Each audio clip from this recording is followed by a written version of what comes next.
बिहार के चर्चित भरत तिवारी एनकाउंटर मामले में पीड़ित पक्ष को बुधवार को सुप्रीम कोर्ट से झटका लगा।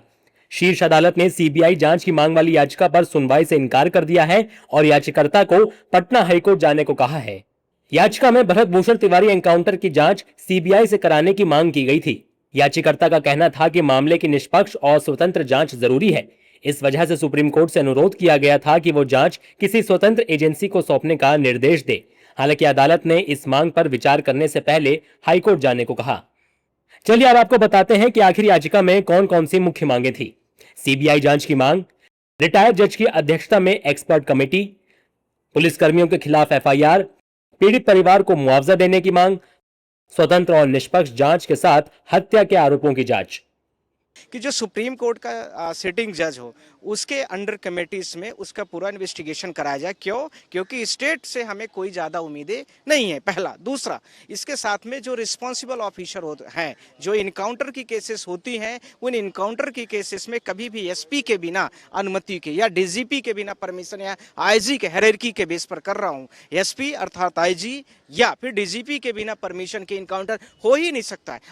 नरेंद्र मिश्रा ने आगे की कार्रवाई के बारे में भी जानकारी दी।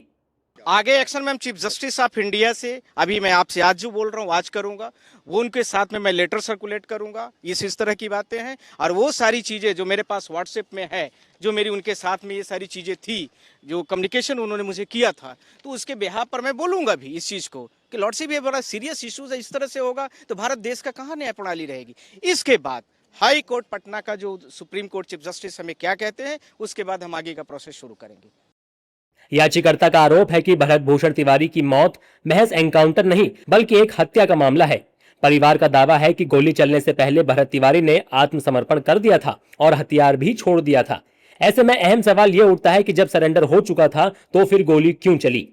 यही वजह है कि मामले की स्वतंत्र जांच की मांग की जा रही है।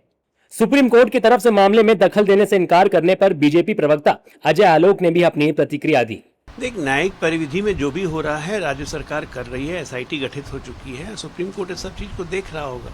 आजकल तो फैशन हो गया ना कि हर चीज़ में भाग जाओ उठ के सुप्रीम कोर्ट, जैसे सुप्रीम कोर्ट फालतू बैठा हुआ है। जानबूझ के लोग एक इंप्रेशन देना चाहते हैं कि व्यवस्थाओं से उनका भी विश्वास खत्म हो रहा है। ऐसे कुछ ही लोग हैं।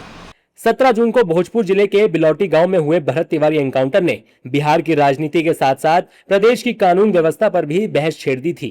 अब सुप्रीम कोर्ट ने फिलहाल कोई टिप्पणी किए बिना मामला पटना हाईकोर्ट के पास भेज दिया है। यानी लड़ाई खत्म नहीं हुई है, बस कानूनी रास्ता बदल गया है। अब सबकी नजरें पटना हाईकोर्ट पर हैं। देखना होगा वो इस मामले में क्या रुख अपनाता है।